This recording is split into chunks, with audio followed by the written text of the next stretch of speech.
Good morning बच्चों। आज फिर से मैं आपको जीजीपी फेज 3 की तरह स्वागत करती हूँ।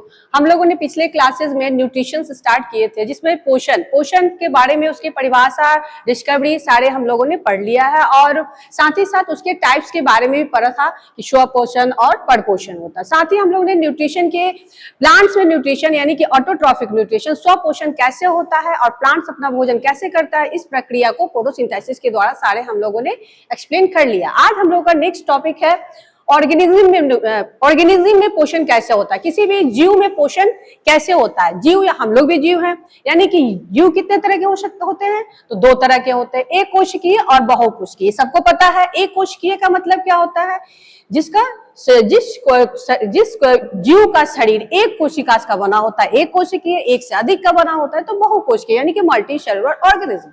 मल्टी सेलुलर ऑर्गेनिज्म कौन होते हैं? गाय, भैंस, ह्यूमन। सबसे बेस्ट एग्जांपल हम लोग खुद हैं, ह्यूमंस। तो हम लोग को आप लोगों के क्लास 10 के चैप्टर में ह्यूमन के बारे में पढ़ना है, डिटेल का, ह्यूमन का डाइजेस्टिव सिस्टम। तो पहले हम लोग अपना स्टार्ट करेंगे एक कोशिकीय यूनिसेलुलर, एक कोशिकीय जीवों में पोषण आखिर कैसे होता है। ठीक है, तो एक कोशिकीय कौन कौन है, तो आपके क्या होते हैं, अम्बीबा है, पैरामीशियम है, यूग्लिना है। ठीक है, और भी बहुत है। तो एक कोशिकीय जिसका शरीर किससे बना होता है, एक कोशिका से बना होता है। क्या होता है, एक कोशिकीय होता है। इसमें हम लोगों की तरह, दैट मीन्स कहने का अर्थ है कि जो ह्यूमन बींग्स हम लोग में स्पेशल ऑर्गन्स होते हैं, सबका अपना अपना इंडिविजुअल वर्क होता है, रेस्पिरेटरी सिस्टम है, लोग है ना, ये सबका अपना काम है, डाइजेस्टिव सिस्टम का एक तंत्र है सबका। लेकिन इन लोगों में एक कोशिकीयों में जीव क्या होता है, एक ही जगह से सबका होता है। तो अमीबा क्या है, एक तरह का पहला पॉइंट सबका क्वेश्चन पूछता है, तो क्या एक कोशिकीय जीव है, तो कैसा जीव, एक कोशिकीय और साथ ही साथ क्या परपोषी हेटेरोट्रॉपिक। हम लोगों ने पढ़ा था ना कि ये खुद से अपना भोजन नहीं बनाते हैं, दूसरे पे ये डिपेंड होते हैं। उसमें हम लोग आगे ने फिर पढ़ा था परपोषी के प्रकार को भी पढ़ा था, जिसमें था होलोजोइक पोषण। वो क्या होता है, अमीबा का होता है। तो इसमें क्या होता है, होलोजोइक पोषण क्या होता है, ये भी पता है आप लोगों को, जो क्या करते हैं, जो सॉलिड फूड्स को खाते हैं। और वो ये क्या है कि अमीबा में पोषण होता है। और अमीबा के स्ट्रक्चर आप लोगों का याद होगा कि अमीबा क्या होता है, इसका कोई शेप, आकार निश्चित नहीं होता है। पता है ना, आप लोग पढ़े होंगे, देख सकते हैं उसके स्ट्रक्चर को, किस तरह से भी हो सकता है, पानी में पाया जाता है। तो इसके जो ये फिंगर लाइक जो आपको स्ट्रक्चर ये सब जो दिख रहा है, ये उसके क्या है, यही लोकोमोशन में हेल्प करते हैं, जिसको कूटपाद या सूडोपोडिया कहा जाता है। ठीक है, यही उसके क्या करते हैं, हेल्प करते हैं पोषण में करते क्या है कि जब ये इसको जब भूख लगी या फिर उसके सामने जब कोई खाना आता है, तो ये करता क्या है कि अपने फिंगर्स की तरह जो इसका स्ट्रक्चर है, ये बीच में क्या है आपका, सेंटर में न्यूक्लियस रहता है। ठीक है, ये न्यूक्लियस है, इसमें पूरे साइटोप्लाज्म रहते हैं। ठीक है, इसमें एक स्पेशल एंजाइम भी पाया जाता है जिसको लाइसोजाइम कहते हैं। तो ये करता है फिंगर लाइक का। यहाँ अगर वो भोजन देख लेगा, आपको नेक्स्ट स्लाइड में देखिए दिखाया जाएगा कि ये अमीबा है। ठीक है, अमीबा का स्ट्रक्चर, इसमें न्यूक्लियस है, साइटोप्लाज्म, लाइसोजाइम, एंजाइम्स भी है। तब ये जब भोजन देखा, तो ये भोजन को चाहेगा ना, किसी को भूख लगेगा तो उसके पास दौड़ना चाहेगा ना, किसी तरह उसको हम टेकअप कर ले। तो वो फर्स्ट प्रोसेस क्या होता है, इंजेक्शन। तो वो क्या करे, अमीबा भोजन का अनुभव जब करता है, तो उसके पास अपनी उंगली को ऐसे ऐसे बढ़ाते हुए अपने फिंगर को, जिसको कूटपात करते हुए उसके पास पहुंच जाता है और उसके चारों तरफ से आवरण को अंदर की तरफ घेर लेता है। वो आपको दूसरे स्ट्रक्चर में दिखाया गया है। तो यहाँ वो चारों ओर से घेर लेता है। तीसरे में अब देखिए, इसमें फूड वैक्यूल्स जो होते हैं, जिसको रंध्रिका कहा जाता है, फूड वैक्यूल, जो खाना पचाने का उसके काम करता है, वो उसमें खाना जाके क्या हो जाता है, बंद हो जाता है। ठीक है, तो उसमें ऑलरेडी पहले से जल वाटर भी रहते हैं, वो उसको क्या करते हैं, पूरी तरह से निचोड़ के, कैसे हम लोग खाना खाते हैं, अपना सुमन चुकिए मुंह में कोशिश करते हैं ना खूब चबा चबा के खाने के लिए। उसके बाद ना फिर हम लोग में तो प्रोसेस ज्यादा होता है, लेकिन उसका सारा प्रोसेस एक ही जगह होता है उसी में। तो फिर वो जितना जरूरत न्यूट्रिएंट से सारा चीज खा लेता है, निचोड़ के ले लेता है। फिर क्या होता है, ये खाने के बाद जो एंजाइम्स उसमें होता है, लाइसोजाइम एंजाइम होता है। तो साइटोप्लाज्म जो लाइसोजाइम एंजाइम की सहायता से फिर वो क्या होता है, उसको ऑब्जर्व करके पूरे बॉडी में, उसके शरीर में फिर साइटोप्लाज्म के थ्रू क्या होता है, फैल जाता है। और इस तरह से क्या होता है, उसके पांचवें शरीर में पाचन की क्रिया होती है और घुलनशील पदार्थ क्या होता है, अवशोषित होकर आत्मसात कर लिए जाते हैं, यानी कि उपयोग कर लिए जाते हैं और उसको एनर्जी मिल जाती है। फिर लास्ट स्टेज में क्या होता है, इजेशन, मतलब उत्सर्जन, मतलब बाहर निकलना। ठीक है, तो उसमें होता है क्या है, जब बहुत से ऐसे खाद्य पदार्थ जो हो गए, वो जो जिसका जरूरत वाला चीज तो ले लिया, जैसे हम लोग भी तो जरूरत वाला चीज ले लेते हैं, बाकी चीज तो निकालते हैं ना, NH के थ्रू, तो वैसे ये भी क्या करते हैं, बाहर निकाल देते हैं। ठीक है, तो इस तरह से ये पूरी प्रोसेस जो है आपका 5 स्टेज में पूरा होता है पोषण का। आप देख सकते हैं, अंतर्ग्रहण, इजेशन, भोजन को कोशिका का अंदर लेना, और पाचन, बाह्य खाद्य का वो जो फूड वैक्यूल्स होते हैं उसमें भोजन का पाचन, फिर एब्जॉर्प्शन, स्वांगीकरण, एसिमिलेशन, पूरा बिखर जाता है पूरा बॉडी में उसका चला। उसके बाद में जो नहीं पचता है पदार्थ, जो उसको जरूरत की चीज नहीं रहती, उसको फिर क्या करते हैं, बाहर निकाल देता है। तो अमीबा का मेन चीज क्या है, कौन सा हेल्प किया उसका, तो फिंगर लाइक जो प्रोजेक्शन है वो क्या है, फुटपाथ, तो इसी के थ्रू अपना भोजन भी लेता है और चलता भी है। अब एक दूसरा एग्जाम्पल है पैरामीशियम, जो आपके सिलेबस में पढ़ना है। पैरामीशियम में इसके में खास अंतर यही है कि इसका शेप अनिश्चित होता है, लेकिन इसका शेप क्या होता है, निश्चित होता है। ठीक है, चप्पल नुमा होता है, आप लोग को पता है, पढ़े हुए होंगे। तो इसमें क्या होता है, ये जो आपको दिख रहा है ना, हम लोग के जैसे हाथ पैर में क्या होते हैं, रोम होते हैं ना, उसी तरह इन लोग में भी क्या होता है, ये सीलिया होता है। क्या होता है, सीलिया होता है। उसको क्या बोलते हैं, सीलिया बोलते हैं, पक्षपात भी बोलते हैं। और ये जो क्या करता है, जब फूड वैक्यूल्स को फूड आता है तो फूड को लेकर, इसमें भी फूड वैक्यूल्स होते हैं, साइटोप्लाज्म होता है, तो ये केंद्रक भी होता है। तो ये जो है सीलिया के थ्रू यहाँ से ये उसमें था कि आपको एक ही जगह से जाता है, लेकिन ये आपका क्या होता है, अलग अलग से भी जा सकता है। यहाँ से ये पूरे पार्ट से किसी मुख गुहा से घुस के अपना वो पाचन क्रिया करता है। ठीक है, तो ये लिखा हुआ है, तो देख सकते हैं, जल की धारा बनाकर भोजन की कोशिका मुख तक पहुंचाने में क्या करते हैं, सहायता करते हैं। इस तरह वो भोजन का पाचन कर लेता है। ये है आपका पैरामीशियम, जो एग्जाम्स में आपके लिए इंपॉर्टेंट है। और खास करके ये जो आपका एक कोशिकीय अमीबा का लॉन्ग क्वेश्चन भी आता है, जिसके लिए मैंने एक क्वेश्चन आपका तैयार किया है। ये देखिए, आप इस तरह से इस क्वेश्चन का जवाब दे सकते हैं, लिख सकते हैं एग्जाम में, अमीबा में पोषण की प्रक्रिया की व्याख्या कीजिए। तो ये सारा प्रोसेस विथ आंसर लिखा हुआ है। आप यहाँ से आप PDF को देख के आराम से कर सकते हैं, लिख भी सकते हैं। अमीबा में पोषण क्या होता है, हेलोजोइक होता है। और उसका ये भी एक और आंसर यहाँ लिख सकते हैं, क्या हो सकता है कि इसका आकार अनिश्चित भी होता है। और ये सारे स्टेप से क्या होता है, इंजेशन होता है, फूड वैक्यूल्स को फॉर्म करता है, डाइजेशन, एब्जॉर्प्शन, फिर एसिलेशन और लास्ट में इजेशन की क्रिया होती है। और फिर से मैंने इसको पूरा डिटेल लिया, ये पूरा आपका आंसर ही है। ठीक है, ओके। अब परमिशन भी पढ़ लिए। अब हम लोग आते हैं हम अपने बारे में, ह्यूमन बींग्स यानी मल्टी सेलुलर ऑर्गेनिज्म हम लोग हैं। तो मल्टी सेलुलर ऑर्गेनिज्म में हम लोगों के लिए सबको प्रोसेस को करने के लिए हमारे पास क्या है, जटिल प्रक्रिया है। तो अलग अलग हमारे बॉडी में सबके ऑर्गन्स हैं, पार्ट्स हैं, जो उनको पाचन में हेल्प करते हैं। तो सबसे पहले बहुकोशिकीय जीवों में पोषण की प्रक्रिया क्या होती है, जटिल होती है, क्योंकि शरीर में कई प्रकार की कोशिकाएं, उत्तक, अंग और अंग तक मिलकर भोजन प्राप्त करने में और पचाने और शोषितकरण, परिवहन, अपशिष्ट करने में, निकालने में मदद करते हैं। ठीक है, ये हम लोग पढ़ लिए, इसका इंट्रोडक्शन। अब ये जो सारे प्रोसेस है, जैसे यूनिसेलुलर में था, हम लोग में भी प्रोसेस वही होता है, उन लोगों में भी होता है, इंजेशन, डाइजेशन, एब्जॉर्प्शन, ट्रांसपोर्टेशन और इजोशन। ये आपका होलोजोइक क्वेश्चन का फिर से एक डिफिनेशन मैंने आप लोगों की जरूरत के लिए बता दिया है। जब कोई ठोस भोजन को ग्रहण करता है और पचाता है और शोषण करता है, उसे क्या कहते हैं, होलोजोइक क्वेश्चन कहते हैं। जैसे देखते हैं, भोजन खाया, मुंह में गया, फिर पेट में जाएगा, पाचन होगा, फिर अवशोषण कहाँ होगा, छोटी आंत बड़ी आंत में होते हुए, फिर लास्ट में परिवहन होते हुए पूरे ब्लड में हमारे मिक्स हो जाता है, तभी तो हम लोग को एनर्जी मिलती है। और लास्ट में फिर वो एनएस के थ्रू बाहर निकल जाता है। ये सारी प्रक्रिया हमारे शरीर में हमेशा होती रहती है। हम लोग उसको देख नहीं पाते हैं, लेकिन अनुभव कर सकते हैं। कभी कभी क्या होता है, हम लोग कुछ ज्यादा खाना खा लेते हैं तो क्या होता है, पेट में हमारे दर्द होने लगता है ना। ये सब के बारे में बताएंगे क्यों, कैसे। अब हम आते हैं कि ह्यूमन डाइजेस्टिव सिस्टम, ये क्या होता है, पाचन तंत्र। ठीक है, पाचन तंत्र क्या है, वह तंत्र है जिसमें भोजन को ग्रहण करने, उसे पचाने, पोषक तत्वों को शोषित करने तथा अपशिष्ट पदार्थों को बाहर निकालने की शामिल है। यह तंत्र, इस तंत्र से हमारे शरीर में क्या होती है, ऊर्जा मिलती है, हम लोग वृद्धि करते हैं और मरम्मत करने में पोषण प्रदान करती है। ठीक है, ये आपका पाचन तंत्र का डिफिनीशन और परिभाषा हो गया, आराम से यहाँ से दे सकते हैं।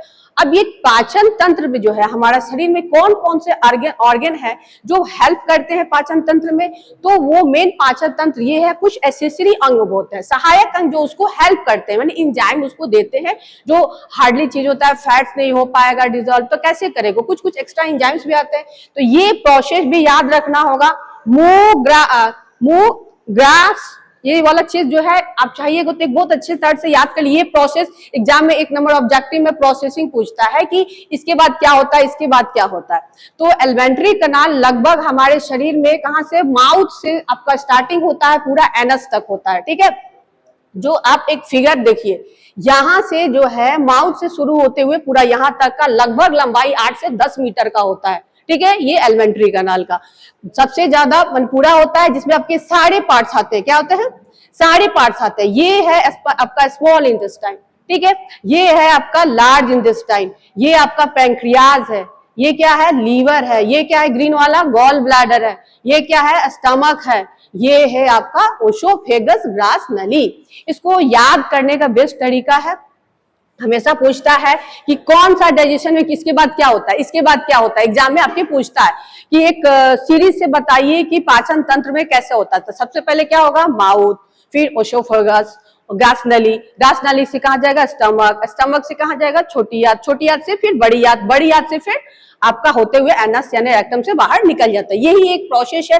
लेकिन अब इस प्रोसेस को कर, देखिए नीचे लिखा हुआ है मुंह, देखिए याद कैसे करेंगे, मुंह ग्रा आ, अब चाहिए तो ऐसे याद करिए शॉर्ट में, मुंह, देखिए फर्स्ट का लेटर मुंह ग्रा आ छो ब म गु, ये याद रहेगा फर्स्ट, तो आराम से आपका ये सीरीज में आंसर जवाब दे सकते हैं। अब यहाँ ये जो सहायक ग्रंथि एक्स्ट्रा जो है, salivary gland, liver, pancreas, gall bladder, ये भी इनसे एंजाइम्स कुछ एक्स्ट्रा सेक्रेट होते हैं जो हमारे पाचन को बहुत अच्छे से डिजॉल्व करके तब वो सारे ऐसे बाहर निकालते हैं। अब हम लोग अपने नेक्स्ट स्टेप में आ जाएगा, फिगर को भी समझ लिए। अब आइए कि ये पाचन होता कैसे है, ठीक है। जो स्मॉल इंटेस्टाइन था उसकी सिर्फ लंबाई अगर हम लोग देखें, उसके जो चौड़ाई ये है, आप ये बोलेंगे इसका नाम तो ये पहले बड़ा दिख रहा है, बड़ी आंत, ये छोटी आंत है, क्यों इसका नाम छोटी आंत दे दिया गया? तो ये उसके लेंथ पे नहीं डिपेंड है, वाइड के चौड़ाई पे डिपेंड करके इसका नामकरण किया गया है, छोटी आंत और बड़ी आंत का, ठीक है। छोटी आंत की लंबाई अगर देखा जाएगा तो लगभग 6 मीटर होती है। अब सोचिए इतने बड़े शरीर में इतना बड़ा लंबाई कैसे इंक्रीज करता है। इसका लगभग 1.5 से 2 मीटर होता है बड़ी आंत का, ठीक है। तो ये आपका नेक्स्ट था। देखिए अब होता क्या, जब हम लोग खाना खाते हैं तो सबसे क्या क्या करते हैं, कौन कौन हेल्प करता है? मुंह में क्या होता है, मुंह में गया खाना तो दांत भी है, जीभ भी है ना, और उसमें जीभ में थोड़ा थोड़ा जो बनता है लाडवा है ना, सलाइवरी ग्लैंड जो इससे निकलता है सलाइवा, उसमें एक एंजाइम होता है टाइलिन, ठीक है। वो क्या करता है, हम लोग जितनी ज्यादा खाना को चबा चबा के खाएंगे तो उतना ही हम लोग का डाइजेशन अच्छे होता है। तो स्टार्टिंग डाइजेशन शुरू हो जाता है माउथ से ही, ठीक है। ये नहीं कि जल्दी जल्दी में खाना खा लेते हैं तो यहाँ का अटक जाता है ना, घुसता नहीं है अंदर। तो उसमें क्या होता है, नेक्स्ट स्टेप है आपका, देखिए खाना चबा के टुकड़े में तोड़ दिए, वो सलाइवा, सलेवरी ग्लैंड जो होता है सलाइवा, जिसमें एक एंजाइम होता है माइलेज और टाइलिन जिसको भी बोलते हैं, वो स्टार्च को, शर्करा को, मतलब कोई भी चीज को जो बड़ा फॉर्म में उसको छोटा फॉर्म में तोड़ना चाहता है, तब उसको आगे बढ़ाता है, ठीक है। तो इससे भोजन के लार के साथ मिलती है और निगलने में सहायता मिलती है। तो फिर जो हम आगे जाते हैं तो ये हम लोग का जो नली है, एलिमेंट्री ग्रास नली है, वो क्या होता है कि आपका कुछ ऐसे रहता है कि एकदम सीधा स्ट्रेट नहीं रहता है, वो संकुचित करते रहता है, संकुचन की क्रिया उसमें होती है, जिससे कि खाना धीरे धीरे धीरे धीरे आराम से पास करता है, जिससे जाके अचानक से अंदर स्टमक पे या किसी भी दूसरे पार्ट पर लोड ना पड़े। नहीं तो क्या होता, मान लीजिए अगर नली सीधे रहती तो हम लोग खाना सीधे डालते क्या होता, अंदर चला जाता ना। तो वैसा नहीं है, नेचर ने बहुत अच्छे से सारे पार्ट्स को हमारे बॉडी में बनाया है। तो उसने क्या किया है, यहाँ ग्रास नली में एक मूवमेंट काम करता है जिसको बोलते हैं पेरिस्टाल्टिक मूवमेंट। ये मूवमेंट जो है क्या करता है, भोजन की जो नली की जो दीवार है उसको क्या होता है, खोलता है फैलाता है, खोलता है फैलाता है, और इससे क्या होता है, खाना धीरे धीरे कहाँ पहुंच जाता है, हमारे अमाशय में, पेट में पहुंच जाता है, ठीक है। इस अमाशय का शेप पता है ना कैसा होता है, कैसा होता है, जे शेप की तरह दिखता है। कैसा होता है, आप ध्यान से देखिएगा, थोड़ा सा जे टाइप नहीं दिख रहा है, कैपिटल लेटर के जे शेप की तरह, भी एग्जाम में पूछता है कि अमाशय का शेप कैसा होता है, जे शेप की तरह होता है। अब हम लोग जब स्टमक में पहुंचते हैं, देखिए है ना जे शेप स्ट्रक्चर। अब इसमें क्या होता है, अमाशय में गैस्ट्रिक जूस बनता है, तो वहां पे जो एंजाइम्स इनमें 3 तरह के दिखते हैं, हाइड्रोकोलिक, पैप्सिन और म्यूकस। अब ये तीनों का अपना अपना काम होता है, ठीक है। यहाँ जब खाना जो पहुंचा तो जो एंजाइम रहेंगे इसमें पैप्सिन होते हैं, वो सक्रिय रहते हैं और खास कर ये हाइड्रोलिक अम्ल जो होता है क्या करता है, जो मान लीजिए कुछ माइक्रोब्स है वो क्या उसको नष्ट कर देता है और वो खाना को क्या करता है, अम्लीय माध्यम प्रदान करता है। फिर ये लेकिन ये पेप्सिन का काम क्या होता है, उसमें पेप्सिन एंजाइम भी होता है, उसका काम रहता है प्रोटीन, जो हम लोग खाए रहते हैं, खाना खाते हैं उसमें प्रोटीन भी रहता है, एक तरह का पोषक तत्व है, तो ये क्या होता है उसको पचाने में हेल्प करता है। म्यूस्कस क्या करता है, अगर ये अम्लीय हो गया है खाना, क्या होगा हम लोग का पेट में अम्लीय खाना है तो फटने का भी तो डर रहेगा, इसलिए नेचर ने एक म्यूकस भी बना लेयर दिया है। म्यूकस का काम क्या है, अम्ल की अमाशय की भीतरी परत की रक्षा प्रदान करता है, जिससे वो ब्लास्ट नहीं होता है, नहीं तो एसिडिक हो जाए तो क्या है, एसिड का जानते हैं ना आप लोग, कुछ इफेक्ट करेगा। फिर ये खाना कहाँ जाएगा, हमारे छोटी आंत में जाता है, जिसको बोलते हैं स्मॉल इंटेस्टाइन। स्मॉल इंटेस्टाइन में क्या होता है, आहार नाल का कुंडली का सबसे लंबा भाग क्या होता है, स्मॉल, ये छोटी आंत होती है। इसी में मेन पूर्ण भोजन का क्या होता है, पाचन और अवशोषण होता है। अब इसमें क्या होता है, आपके जो लीवर हम लोग पढ़े, लीवर देखे ना, सेंसरी ऑर्गन्स, और इधर अंगाशय, इससे भी क्या होता है, एंजाइम्स निकलते हैं। लीवर क्या करता है, बाइल जूस को निकालता है, बाइल जूस जरूरत के अनुसार इसको देता है, और कहाँ पहले बाइल जूस स्टोर कर देता है, बाइल डक्ट उसमें, डक्ट में, ये गॉल ब्लैडर में, जरूरत के अनुसार इसको फिर देता है, पूरा का पूरा एक ही बार नहीं देगा, जरूरत के अनुसार देता है। और जो क्या कहते हैं, एक टर्म दिया है इमल्सिफिकेशन। इमल्सिफिकेशन क्या होता है, फैट्स को तोड़ता है, जो हम लोग फैट्स न्यूट्रिएंट्स खाए रहते हैं, फैट्स रहता है जो पोषक तत्व, उसको वो छोटे छोटे सतहों में तोड़ देता है और बूंदों में तोड़ के सतह का क्षेत्रफल बढ़ा देता है। फिर इधर से ये अंगाशय जो होता है, पैंक्रियाज, इससे भी एंजाइम्स निकलते हैं, ट्रिप्सिन और क्या होता है, लाइपेज, ट्रिप्सिन, ये सारे एंजाइम्स को याद करना होगा, एंजाइम का नाम एग्जाम में पूछता है। ट्रिप्सिन का फिर काम क्या होता है, प्रोटीन को पचाना, और लाइपेज का काम है क्या है, वही फैट्स को तोड़ना, इमल्सिफिकेशन, ठीक है। फिर हम लोग आते हैं एक चीज और, स्मॉल इंटेस्टाइन पर जो है ना, जैसे छोटे छोटे, इसको विलाई बोलते हैं, इसका स्ट्रक्चर अगर हम लोग देखेंगे तो जराता है ना ऐसे करके, उसमें छोटे छोटे छिद्र बाल की तरह निकला हुआ रहता है। वो क्या करता है, छोटी आंत की अंदरूनी सतह को अनेक उंगली जैसे संरचनाएं होती है, इस टाइप से रहता है, हमारे बॉडी में ये सारा होता है, ठीक है। ये सतह क्षेत्र को बढ़ाती है और जिसमें अवशोषण अधिक प्रभावित हो जाता है, और ये संरचनाएं क्या करती, फिर रक्त वाहिकाओं के द्वारा पचे हुए भोजन को शरीर की सारी कोशिकाओं को भेज देती है, ठीक है।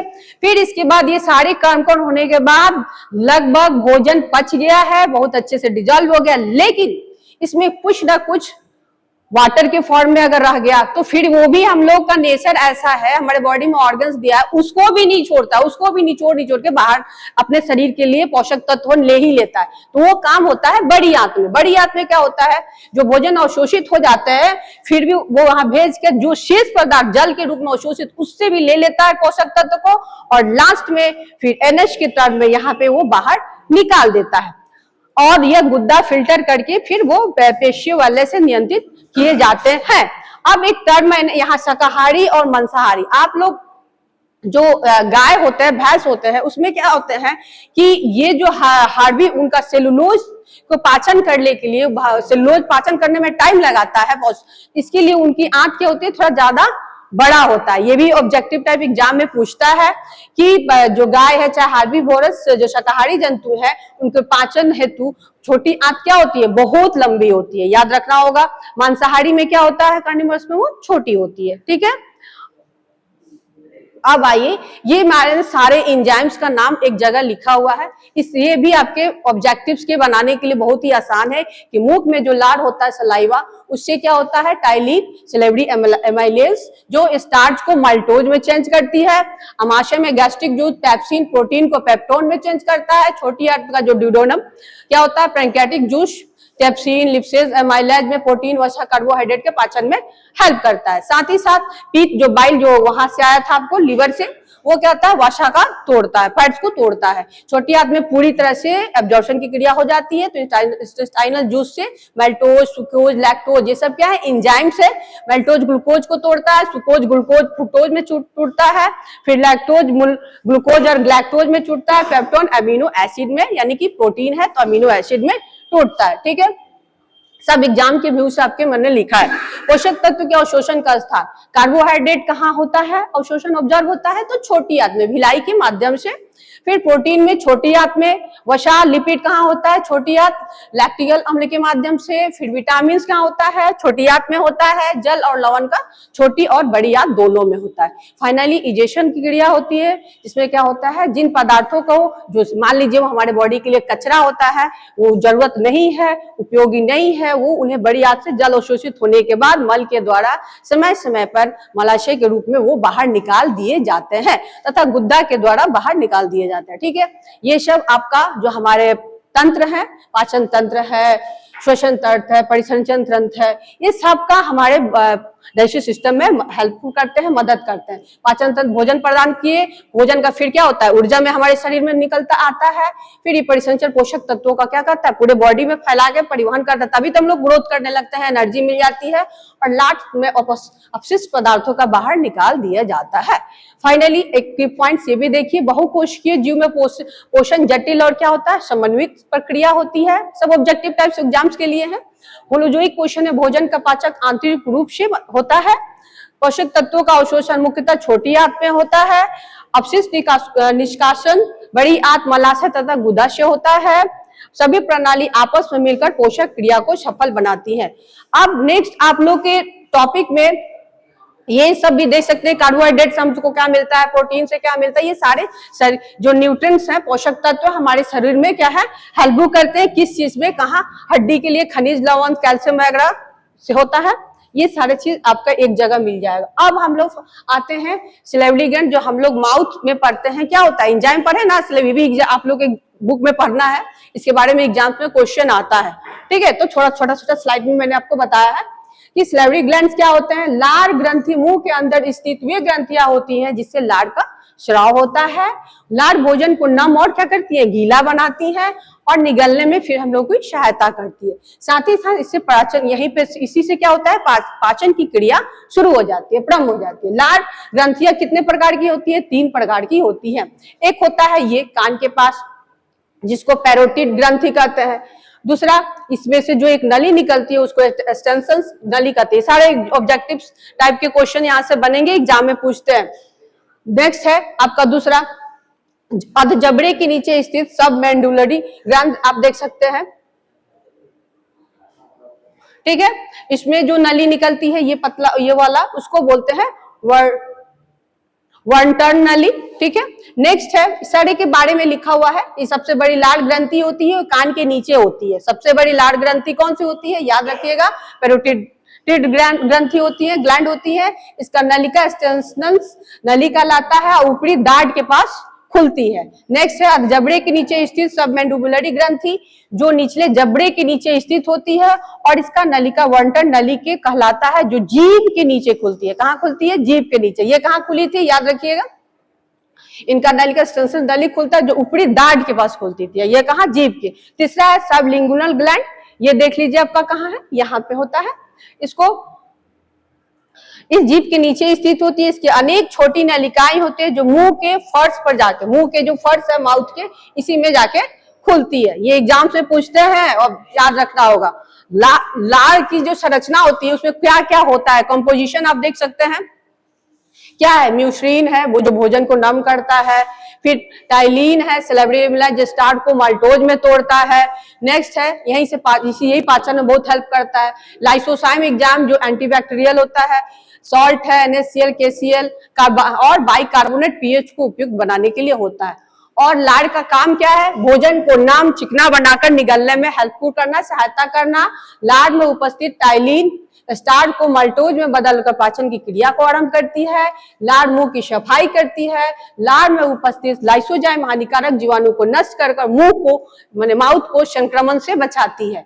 लार मुंह में पीएच संतुलित रखती है और दांतों की हमारी रक्षा करती है। और लार ग्रंथि सारांश हम देख सकते हैं कि लार ग्रंथि भोजन पाचन की प्रारंभिक आवश्यक कड़ी है। यह लार बनाकर हमारे भोजन को सुपच्य बनाती है, मुंह को स्वच्छ और सुरक्षित रखती है।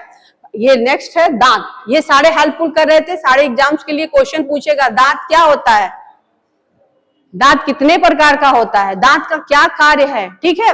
और अस्थाई दांत क्या होता है, अस्थाई दांत क्या होता है। तो दांत हमारे कितने तरह के होते हैं, 4 तरह के होते हैं, ठीक है। एक एडल्ट दांत में जब हो जाता है तो हार्डली कितना 32 दांत होते हैं, ऐसे कितने होते हैं परमानेंट जब दूध का दांत जिसको बोलते हैं उसमें 20 दांत होते हैं, वे हम बताएंगे।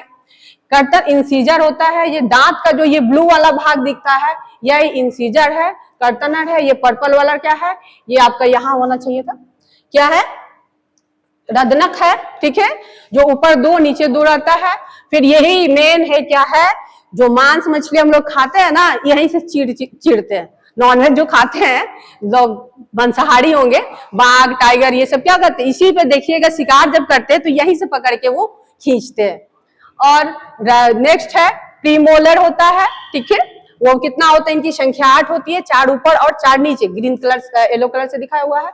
और मोलर है, जो बड़े और सपाट दांत होते हैं, भोजन की अच्छी तरह पीसने में ये मदद करते हैं। और इनकी संख्या कितनी होती है, 6 ऊपर 6 नीचे, 3 इधर 3 इधर 3 इधर 3 इधर, यानी कि कितना होता है 12, टोटल मिला के होते हैं 32। ये तो एडल्ट का है, लेकिन आप लोग को अभी तक ये क्लास के अनुसार नहीं आया होगा 32 दांत, ठीक है। और ना ही आप लोगों को अभी दूधा का दांत, दूध वाला दांत होगा, ठीक है। आप लोग को लगभग 28 दांत होंगे आई थिंक, लेकिन एक एडल्ट में बोला होता है, माना गया है कि 32 होता है, ठीक है। तो ये आपका रेशियो है, दंत सूत्र है। अस्थाई दांत जो आते हैं फिर क्या होता है, 6 साल की उम्र के बाद से टूट के आ जाते हैं। तो 2102 2102 ये पूछता है एग्जाम में, ये फॉर्मूला, तो आप लोग यहां से आप याद कर सकते हैं, देख सकते हैं। दंत सूत्र जो इंसीजर कितना होता है, 2102, ये क्या किया है कि 2 इधर 2 इधर कर करके सब 2 2 4 कर दिया, 8 हो गया। सारा मिला के देखिएगा तो ये आपका दूध वाला दांत है, तो 32 दांत होता है। फिर ये नीचे कितना होता है, सॉरी दूध वाला 20 दांत होता है, और जो परमानेंट फिर आके जो टूटने के बाद आता है वो 32 दूध आ जाता है। तो दांतों के हम लोग को क्या करना चाहिए, अच्छी से देखभाल करने। ये दांत का स्ट्रक्चर है, आप लोग देख सकते हैं कि दांत के स्ट्रक्चर में सबसे ऊपर वाले भाग को क्या बोलते हैं, यहां से यहां जो है क्राउन होता है, फिर ये वाला नेक का भाग होता है, ठीक है। फिर उसके नीचे क्या होता है, रूट वाला भाग, ये वाला जो है इसी में इनेमेल, ये अगर झड़ना शुरू हो जाता है, मेरा दांत लगभग खराब हो चुका है नीचे वाला पोर्शन में, लेकिन आप लोग देख सकते हैं एनामेल, एनामेल ही इंपॉर्टेंट है, क्राउन है, दांत की सबसे बाहरी और सबसे कठोर परत होती है। ब्रश रगड़ रगड़ के नहीं करना चाहिए है, सर्कुलर मोशन में आराम से हल्के हल्के करना चाहिए। उसके नीचे ये पीला वाले को डेंटाइन कहते हैं। उसके बाद ये वाला भाग जिसमें पल्प होता है, दांत का सबसे कोमल भाग होता है जिसमें रक्त वाहिकाएं, और देख सकते हैं इसमें दिखा रहा है कि क्या है, ये रक्त वाहिकाएं हैं, उसमें नसें भी होती हैं। उसके नेक्स्ट वाला भाग क्या होता है, सीमेंटेड होता है। फिर पेरिडोंटल लिगामेंट होता है, जबड़े की हड्डी, जबड़े की हड्डी के पास दांत का सहारा और मजबूती प्रदान करता है। रक्त वाहिकाएं और नसें यहीं से निकलती है, पोषण पहुंचाती है तथा संवेदन प्रदान करती हैं, ठीक है। ये स्ट्रक्चर था, और ये आपका कंपैरिजन है जो एग्जाम के व्यू के लिए इंपॉर्टेंट है कि अस्थाई और अस्थाई में दांत में क्या अंतर है, ठीक है। इन्हें अस्थाई दांत या दूध के दांत कहते हैं। उनमें क्या होता है, परमानेंट दांत करते हैं। इसमें 20 होते हैं, उसमें क्या होते हैं 32 होते हैं। इसमें 6 महीने के आयु में आने से शुरुआत होती है, किसमें, अस्थाई में, परमानेंट में ये सॉरी मैंने 6 महीने तक ही रहते हैं, उसके बाद वो टूटना शुरू हो जाते हैं। इसमें क्या होता है कि जो बाद में आता है 6 वर्ष के बाद, वो हमेशा रहता है। ये लगभग 2.5 साल की उम्र से पूरे शुरू हो जाते हैं, बन जाते हैं। ये 12 से 13 साल में। ये आपका कंपैरिजन है, देख सकते हैं, यहाँ से आप याद भी कर सकते हैं और एग्जाम के लिए नोट करके कॉपी में रख सकते हैं। नेक्स्ट है, दांत की देखभाल करने के लिए क्या करना चाहिए, दिन में कम से कम 2 बार ब्रश करना चाहिए, दांत 2 दिन में, सुबह शाम। भोजन के बाद तुरंत कोला करना चाहिए। चॉकलेट वगैरह खाने के बाद तो जरूरी करना चाहिए, नहीं तो कैविटीज होगा, दांत खराब हो जाएंगे। बहुत कठोर वस्तुओं को दांत से ना काटे। अधिक मिठाइयां खाने से बचे। प्रत्येक 6 महीने में कोशिश करें, अगर दांत में आपके कोई इफेक्ट हो गया तो जाके डेंटिस्ट से मिले और स्वच्छ दांत और स्वच्छ जीवन जिए। लास्ट एक क्वेश्चन, अल्सर, ये भी हमारी बुक में पढ़ना है, एग्जाम के लिए है। अल्सर क्या होता है, क्या होता है, अभी हम डाइजेस्टिव सिस्टम पढ़े थे, उसमें हमने आप लोगों को बताया था, अभी बताया था कि अचानक हम लोग ज्यादा खाना खा लेते हैं तो क्या होता है। तो अल्सर आमतौर पर स्टोमक या छोटी आंत की भीतरी परत में क्या होता है, घाव होने लगता है, और यह पाचक रंग, एचसीएल से अधिक श्राव, अनियमित भोजन, तनाव, धूम्रपान आदि या चाय कॉफी पीने से, मसालेदार खाने से होता है। इसके लक्षण आप देख सकते हैं, घाव जैसा होता है, बराबर पेट में थोड़ा थोड़ा दर्द होने लगता है, ठीक है। ये सब उसका है। भूख ना लगना, खट्टी डकार आना, मिचली आना, है ना, उल्टी होना, पेट में हमेशा भारीपन होना, ये सब अल्सर के लक्षण है। अल्सर से बचने के लिए हम लोग को क्या करना चाहिए, नियमित समय पर भोजन करना चाहिए, अधिक मसालेदार भोजन नहीं खाना चाहिए, उससे बचना चाहिए, जंक फूड नहीं खाना चाहिए, आजकल बच्चे बहुत ज्यादा खाते हैं, ठीक है, उससे बचिए आप लोग। धूमपान, शराब, अत्यधिक चाय कॉफी से उम्मीद करते हैं ये तो आप लोग नहीं करते होंगे, लेकिन नहीं करना चाहिए। अगर करते हैं कोई बड़े लाभ से उनको मना करिए। तनाव से दूर रहें, स्ट्रेस नहीं लीजिए किसी तरह का, पर्याप्त नींद ले और डॉक्टर के अनुसार जो भी अगर दर्द है, प्रॉब्लम होता है तो उनसे हेल्प लीजिए, ठीक है। ये सारे आपका पूरा हम लोगों ने क्या क्या पढ़ लिया, न्यूट्रिशन पढ़ा, जीवों में एक कोशिकीय जीव और बहुकोशिकीय जीवों में, उसके बारे में हमने पूरा पाचन की क्रिया को देखा कि कैसे होता है, और बहुत से एंजाइम्स, कौन कौन से एंजाइम्स, उस सारे के बारे में हम लोग उसका अलग से स्लाइड भी बना हुआ है, आप लोग वहां से याद करके लिखते रहिए। अब फाइनली हम लोग को एग्जाम में जो क्वेश्चंस आते हैं, और इससे आप लोग इसको होमवर्क असाइनमेंट के तौर पे सारे तैयार कर लीजिए, तो आप लोग को एग्जाम में क्वेश्चंस नहीं छूटेंगे, चाहे कॉम्पिटिटिव का हो या बोर्ड का हो। तो पोषण क्या क्या क्या किसे कहते हैं, क्या अभिप्रिया है, अभिप्राय है, पोषण के प्रमुख कौन कौन से कारण होते हैं, स्वपोषी क्या होता है, परपोषी पोषण क्या होता है, एक कोशिकीय जीव में पोषण की प्रक्रिया क्या है, अमीबा, ठीक है, अमीबा वाला लिखेंगे। अमीबा है, परमीशियम है ना। अमीबा में किस प्रकार का पोषण पाया जाता है, अमीबा में उत्पादों का क्या कार्य होता है, अमीबा में जो खाद्य फूड वैक्यूल्स कैसे बनती है, अमीबा में भोजन का पाचन कहाँ होता है, अमीबा में पोषण के विभिन्न चरण कौन कौन से होते हैं, ये सब के छोटे छोटे आंसर है। और एक कोशिकीय बहुकोशिकीय जीवों में के पोषण में क्या अंतर है वो भी बता सकते हैं आप। बहुकोशिकीय जीवों में पोषण की आवश्यकता क्यों होती है, मनुष्य में पोषण के प्रमुख चरण कौन कौन से हैं, मनुष्य में पोषण की शुरुआत कहाँ से होती है, मुंह से ही शुरू हो जाती है, मुख में लाड़ की क्या भूमिका है वो भी बता सकते हैं। अमाशय में भोजन के पाचन में कौन कौन से पदार्थ सहायक होते हैं, छोटी आंत में पचे हुए भोजन का अवशोषण कैसे होता है, छोटी आंत की दीवार पर उपस्थित जो बिल्ली होती है उसका कार्य क्या होता है, ये सारे ऑब्जेक्टिव्स आप लोग कर लेंगे तो एग्जाम में नहीं छूटेंगे, ऑब्जेक्टिव हो या शॉर्ट वाला जो है। मनुष्य में कार्बोहाइड्रेट, प्रोटीन, वसा का पोषण कहाँ कहाँ होता है। और फिर ये कुछ लॉन्ग क्वेश्चन है, इसमें से आता है, ये देखिए, पोषण का क्या अभिप्राय है, पोषण के विभिन्न प्रकारों का वर्णन उदाहरण सहित लिखिए। तो आप जब पोषण चैप्टर से लेके वहां से लिख लीजिएगा। अमीबा में होलोजोइक पोषण की पूरी प्रक्रिया, ये भी इंपॉर्टेंट क्वेश्चन है, आता है लॉन्ग क्वेश्चन, जो मैंने एक अलग से बनाया था उसका, वहां से आप याद करिए, लिखिए। अमीबा में पोषण की प्रक्रिया को चित्र के सहित समझाइए तथा अंतर्ग्रहण, पाचन, अवशोषण, स्वांगीकरण और बहिक्षेपण को स्पष्ट कीजिए। एक कोशिकीय बहुकोशिकीय जीव में पोषण की प्रक्रिया की तुलना करते हुए बताइए कहाँ कहाँ के अंतर है। मानव में पोषण की प्रक्रिया का विस्तृत वर्णन कीजिए। पाचन तंत्र के विभिन्न अंगों की भूमिका स्पष्ट कीजिए। सारे मैंने आंसर दिए हैं, उसमें है इसका। मनुष्य में कार्बोहाइड्रेट, प्रोटीन तथा वसा के पाचन की प्रक्रिया का क्रमबद्ध वर्णन किए, इसका भी मैंने एक अलग से स्लाइड में दिखाया है, वहां से आप याद करके नोट बना के लिखिए। मनुष्य में पाचन एवं अवशोषण की प्रक्रिया का विस्तृत वर्णन कीजिए। छोटी आंत की भूमिका क्या है, सबसे इंपॉर्टेंट यही है, सारा होता है, मेन पाचन खत्म यही होता है, स्पष्ट कीजिए, ठीक है। ये सारे ऑब्जेक्टिव क्वेश्चंस हैं। आइए देखते हैं इसमें से आप लोग कितना बना पाते हैं, कितना हम लोग इतना पढ़ने के बाद हम लोगों ने क्या कर दिया। जैसे हमारे शरीर में भोजन को चबाने पीसने का क्या कौन करता है, बता सकते हैं आप लोग, कौन करता है, रक्त करता है, दांत का पार्ट है। इसी तरह ये सारे हैं। देखिए लार में कौन सा एंजाइम पाया जाता है, पेट में भोजन को अम्लीय बनाने में का क्या कौन सा रस जिम्मेदार है, बता सकते हैं आप लोग। सारे ऑब्जेक्टिव्स के क्वेश्चंस दिए हुए हैं। मनुष्य के शरीर में भोजन का पाचन अड़म कहाँ से होता है, अल्सर समानता किस अंग में पाया जाता है, मनुष्य के में समानता कुल कितने दांत होते हैं, वयस्क में एडल्ट में 32, क्लोरोफिल का रासायनिक संगठन किस तत्व की उपस्थिति के कारण होता है, ये मैग्नीशियम, ये आपका न्यूट्रिशन इन प्लांट्स, ठीक है, फोटोसिंथेसिस है। इसके बाद ये सारे आपको आप लोग जो है जितने ऑब्जेक्टिव्स हैं, शॉर्ट है, लॉन्ग है, सारे क्वेश्चन के आंसर आप इस पीडीएफ में है, पीडीएफ में दे दिया जाएगा, वहां से आप लोग नोट करके याद कर सकते हैं, लिख सकते हैं और एग्जाम की तैयारी कर सकते हैं, ठीक है। ओके, धन्यवाद, थैंक यू। फिर मिलते हैं अगली स्लाइड में।